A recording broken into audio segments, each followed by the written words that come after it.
Merci. Gilles Savary. Merci, Monsieur le Président. Je ne rentrerai pas dans le fond du débat sur la réforme ferroviaire. J'aurai sans doute l'occasion d'être très présent sur ce sujet dans quelques temps.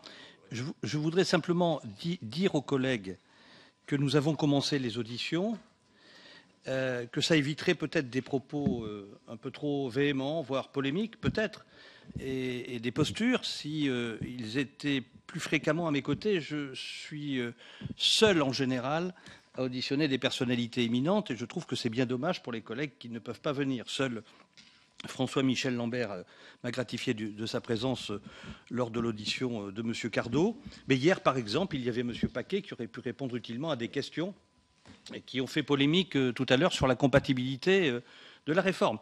Donc je vous encourage, mes chers collègues, de façon à ce qu'on facilite le travail ici et qu'on ne réinvente pas le fil à couper le beurre ou qu'on ne se lance pas dans de fausses polémiques, à venir m'accompagner lors de ces auditions qui maintenant sont régulières toutes les semaines. Voilà une précision que je voulais faire en guise d'information pour ceux qui ne l'auraient pas vu passer, parce que ça peut arriver tellement cette maison est frénétique. Je vais vous poser simplement une question qui est pour moi un peu un mystère, Monsieur le Ministre. C'est Ecomove. Voilà. Alors Ecomove, on vient de parler des autoroutes, on dit les autoroutes gagnent beaucoup d'argent, on s'est peut-être trompé en les privatisant, on aurait pu en garder un peu pour l'État, et je m'aperçois quand même que la rémunération de ce mystérieux opérateur de péage est quand même tout à fait considérable. Je suppose qu'elle va évoluer avec la ressource, du moins j'en sais rien, je voudrais savoir sur quoi elle est calculée. Ecomove est quand même un opérateur sur le domaine public, je me pose la question de son statut fiscal. Est-ce qu'Ecomove paie de la taxe d'aménagement du territoire comme les opérateurs de péage autoroutiers? Est-ce qu'elle acquitte une redevance domaniale?